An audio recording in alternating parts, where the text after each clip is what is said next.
மறைந்த முன்னாள் குடியரசுத் தலைவர் அப்துல் கலாமின் முதலாம் ஆண்டு நினைவு தினம் நாளை அனுசரிக்கப்பட உள்ளது. ராமேஸ்வரத்தில் உள்ள கலாமின் நினைவிடத்தில் அவரது திருவுருவ சிலையை பிரதமர் நரேந்திர மோடி காணொலி காட்சி மூலம் நாளை திறந்து வைக்கிறார். இதற்கான ஏற்பாடுகள் தீவிரமாக நடந்து வருகின்றன. இந்நிலையில் அப்துல் கலாமின் நினைவுகள் குறித்து அவரது அண்ணன் முத்துமீரான் மரைக்காயருடன் நமது செய்தியாளர் கோபால் நடத்திய கலந்துரையாடலை இப்போது பார்க்கலாம். வணக்கம். உங்களுடைய தம்பி இன்னைக்கு உங்களுக்கு மட்டும் கிடையாது, இந்த உலகத்துல உள்ள அத்தனை பேருக்குமே ஒரு கனவு நாயகனாக இன்னைக்கும் இருந்துகிட்டே இருக்கிறாரு. அவரை பத்தி உங்களுக்கு இன்னைக்கும் அந்த சின்ன வயசுல அவன் இப்படி எல்லாம் நடந்துகிட்டான், இப்படி எல்லாம் வருவான், அந்த மாதிரி ஒரு சிறிய நினைவுகளை சொல்லுங்க. அது சின்ன வயசுல இருந்தே உங்க தம்பி நல்லா வருவாங்க, நீங்க யோசிக்கலாம். ஆமா, சின்ன வயசுல இருந்து அவர் ரொம்ப வேகமாக படிக்கக்கூடிய ஆடு, படிப்பிட ரொம்ப முன்னேற்றமான ஆடு.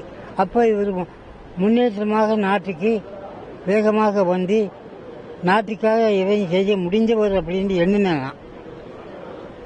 அப்படி ஒரு எண்ணமான ஒரு வேகமான பேச்சும் நடைமுறையும் எல்லாமே அவர்கிட்ட இருந்துச்சு. அதை அவர் செய்தார், ஜனாதிபதியும் ஆனார். அதால் அவர் ஒரு முற்போக்கான ஆள். அவர் இன்னொருத்தரை கேட்டு செய்வது, அவராகவே எல்லாமே செய்திருவார். முற்போக்கான ஆள் அப்படின்னு சொன்னீங்க.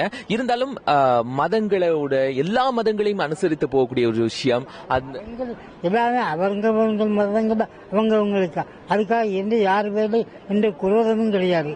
இந்தோ கிறிஸ்தவரோ முஸ்லீமோ மற்ற யார் பேர்லையும் எல்லாரும் வருவாங்க போவாங்க. அது அவங்கவங்க மதங்கள் அவங்கவுங்களுக்கு. வெக்கும் தீனுக்கும் ஒளியடின்னு குர்ஆன்ல சொல்லப்படுது. வெக்கும் தீனுக்கும் ஒளியடின்னு சொன்னா அவர்கள் மார்க்கம் அவரவர்களுக்கு அப்படின்னு தான் அர்த்தம் இருக்கு. அரபுல அப்படித்தான் சொல்லப்படுது எங்க வேதம். அதால அவன் மார்க்கத்தை பற்றி அவங்க நம்மகிட்ட வந்துடனே அவங்கள நிராகரிக்கணும்னு தான் சொல்லப்படல. வெக்கும் தீனுக்கும் ஒளியடி குர்ஆன்ல சொல்லப்படுது.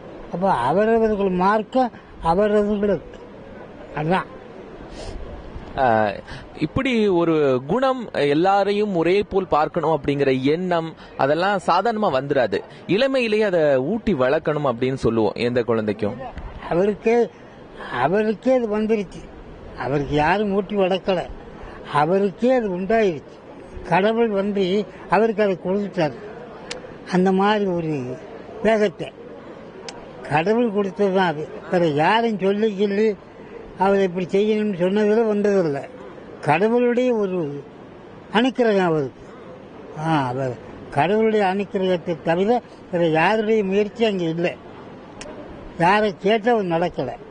கடவுள் முயற்சி, கடவுளுடைய அனுக்கிரகம் அவருக்கு முன்னேறினார். அவ்வளவுதான். ரொம்ப மகிழ்ச்சி அவங்களோட சந்திச்சு நிறைய விஷயங்களை கேட்டு தெரிந்து கொண்டதற்கு.